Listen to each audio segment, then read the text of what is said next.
कादिर खान मंदोखेल साहब, मैं आपकी तरफ आऊंगी और एक अहम नुक्ता उठाऊंगी कि अगर हम पीपल्स पार्टी और नून लीग की बात करें तो माजी में मिसाके जमहूरियत इन दोनों के माबैन तय पाया, जिसके बाद हमने एक जमहूरियत का तसलसल देखा। लेकिन अगर हम मौजूदा सियासी सूरत हाल की बात करें और खान साहब के रवैये की बात करें तो क्या राना सनाउल्लाह का जो बयान था या उनकी जो तजवीज़ थी वो काबिल अमल है?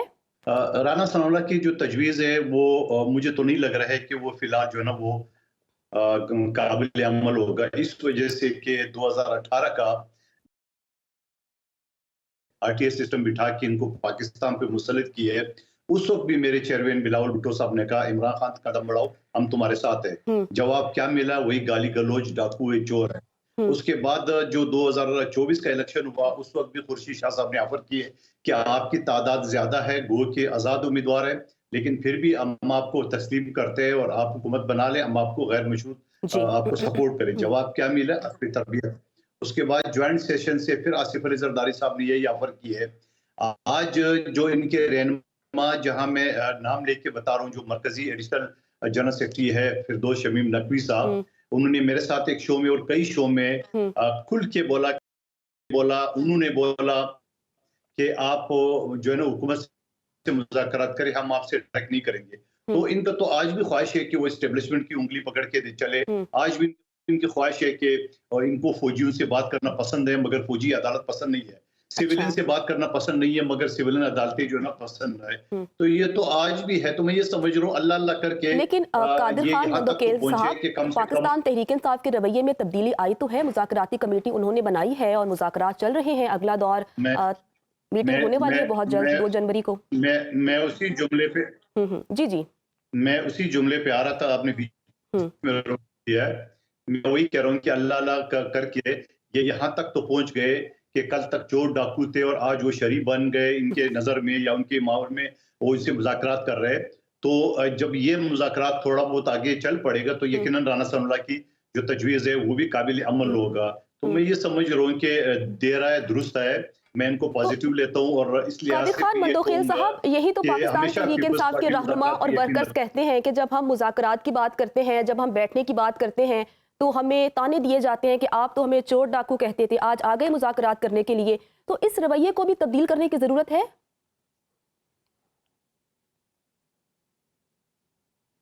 देखिए, हमें इतना हक भी नहीं है कि हम बार-बार उनको तजवीज़ देते थे, हम्म बातचीत की और हमें चोर डाकू कहते थे। आज जी। हम ये भी ना कहें, तो लेकिन अच्छा फिर भी हम खुशामदीद कहते हैं ना। मेरा अगला जुमला भी आपने नहीं सुना।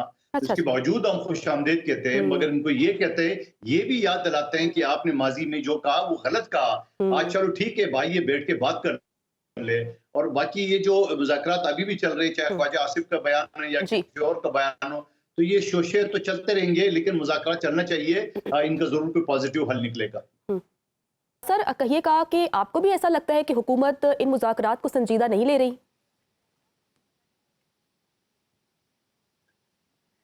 जी, एक जुमला मुझे कहने दे। मेरी बहन ने कहा शायद ये सियासत में नहीं है, इनको नहीं पता कि जाली मुकदमे में सुप्रीम कोर्ट में शहीद जुल्फ़िकार अली भुट्टो को फांसी दी हम्म है। दहशतगर्दों ने बीबी शहीद को हमसे अलग किया हम्म और इसी सुप्रीम कोर्ट ने उनको आज़ाद किया है।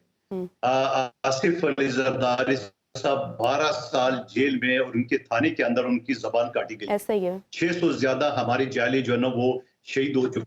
80,000 कोड़े हमारे जालों को लग चुके हैं और कई रहनुमा हमारी जेलों ने सालों तक वो रह चुका है। हम्म ये तो तारीख है, इनके ऊपर क्या है? ये हम्म तो जेल के अंदर किशमिश भी है, बादाम भी है, एक्सरसाइज मशीन भी है, हम्म वॉकिंग ट्रैक भी है, सब कुछ है। तो ये तो जेल तो नहीं हुआ। और हम्म यही जेल तक जो इमरान खान साहब कहते थे कि इमरान खान के नवाज शरीफ की जेल से मैं ऐसे ही निकाल दूंगा, आज पता चल गया जेल क्या। लेकिन फिर भी मैं कहूंगा, मैं 10 साल जेल रिफॉर्म्स कमेटी का हिस्सा रहा हूं, मुझे पता है जेलों के अंदर क्या तकालीफ है, क्या जो फुटेज है, ये वीडियो है, ये क्या वो इमरान खान साहब वो जेल आपको लग रहा था या कोई रेस्ट हाउस आपको लग रहा था? हम्म दूसरी बात ये कि जो मुज़ाकरात के हवाले से, मुज़ाकरात पे आज भी जो तहरीक इंसाफ का है वो एनआरओ मांग रहे हैं इमरान खान साहब के लिए।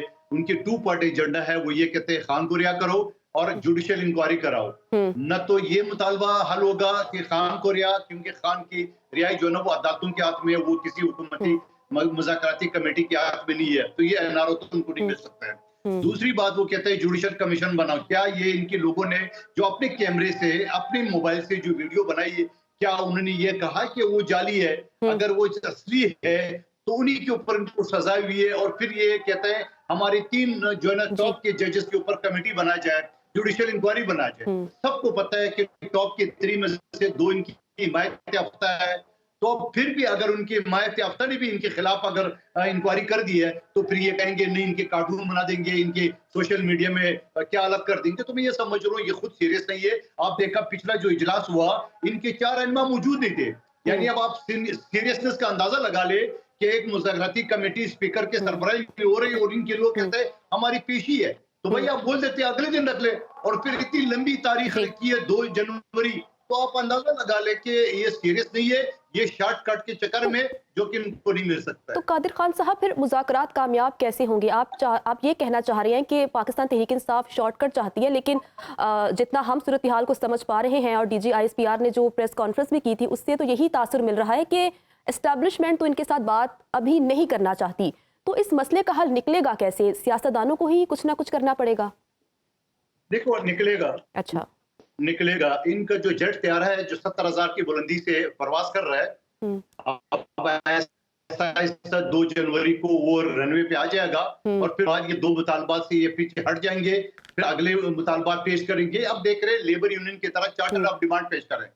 आपने ये अनोखा बयान, क्योंकि मैं खुद लेबर नुमाइंदगी कर रहा हूँ, हमारे यहाँ ये होता है कि किसी कंपनी के सामने चार्टर ऑफ डिमांड पेश किया जाता है, हुकूमत के सामने चार्टर ऑफ डिमांड। तो आप खुद अपने तौर पे इस तरह समझ रहे हैं, लेकिन मैं समझ रहा हूँ कि चार्टर ऑफ डिमांड से थोड़ा सा ये होगा कि 10-20 मुतालबे होंगे, उसमें से आधे माने जाएंगे, आधे न माने जाएंगे। अगर खान साहब मान जाते हैं कि ठीक है, मैं मियां साहब के साथ और आसिफ अली जरदारी साहब के साथ बैठने को तैयार हूं और मैं मुज़ाकरात करने को तैयार हूं, तो क्या नून लीग और पीपल्स पार्टी एस्टैब्लिशमेंट को मना पाएगी कि वो 9 मई के जितने भी असीरान हैं, मुजरिमान हैं, उनके लिए आम मुआफ़ी का ऐलान कर दे?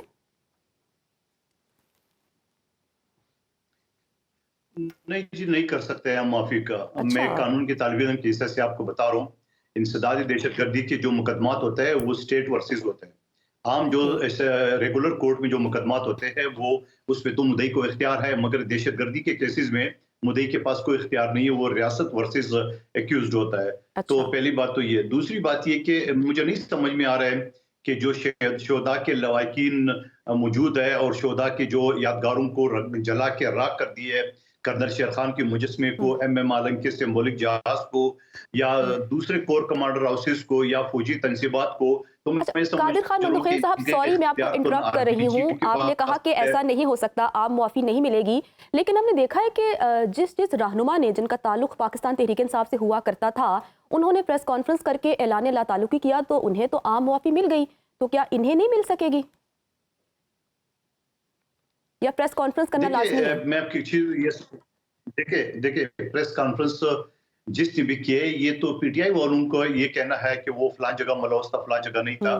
तो ये शवाहिद तो हमें नहीं पता, ना आपको अच्छा। पता, ना मेरी बहन को पता है कि उसके खिलाफ क्या शवाहिद थे, क्या नहीं थे। और दूसरी बात है, कानून बड़ा वाज़ेह है। कानून में आप ये नहीं कह सकते हो कि मंदोखेल को आपने बेल दे दी, मुझे भी दे दे। हर शख्स का अपना अपना केस होता है, अपने अपने एविडेंस होते हैं उसके खिलाफ। और दूसरी बात मैं ये कहूंगा कि आर्मी चीफ के पास, आसिफ अली जरदारी साहब के पास, नवाज शरीफ साहब या चीफ जस्टिस पाकिस्तान के पास इख्तियार नहीं है। ये 14 के लवाकिन के जिनके प्यारों ने पाकिस्तान के लिए कुर्बानी दी है और PTI के वर्करों ने उनको तहस-नहस कर दिया। तो मैं ये समझ रहा हूँ कि ऐसा हमला और ऐसी हरकत तो मेरे ख्याल में कोई हिंदुस्तान भी नहीं कर सकता है, ना उनको ये जुर्रत हो सकती है, ना उनको इजाजत दी जा सकती है।